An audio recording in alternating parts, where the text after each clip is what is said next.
The Haunted House of Uttara, Dhaka, Bangladesh's urban nightmare. In one of the busiest cities in South Asia, behind the walls of an ordinary home, something waits in silence. It doesn't knock, it doesn't speak. It watches, listens, and waits. This isn't fiction.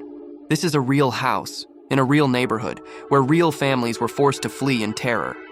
This is the horrifying true story of the Haunted House of Uttara, Dhaka. The empty house on a crowded street.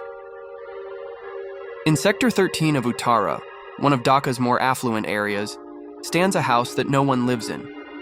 A beautiful modern two-story building with fresh paint, wide balconies, and a manicured lawn. But it's been vacant for years. Neighbors cross the street to avoid walking near it.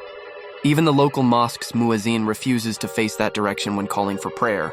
What's wrong with it? That's what the first family asked, until they experienced the nightmare for themselves. The first family, a night they'd never forget. It began in 2013. A family of 4, husband, wife, and 2 children, rented the house at a shockingly low price. The first night felt strange. The father said the air was heavy. The children kept saying someone was knocking on their walls. Around 3 a.m., the wife was awakened by a strange scratching sound under the bed. But when they checked, nothing was there.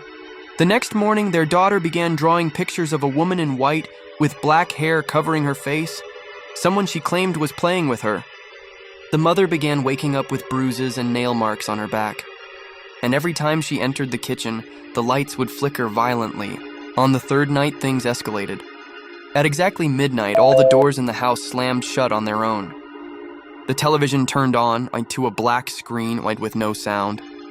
And in the hallway mirror, the father saw something move behind him. But when he turned around, nothing. By 4 a.m., the family had packed bags, taken their children, and fled. They never returned, not even for their furniture. More tenants, same nightmare.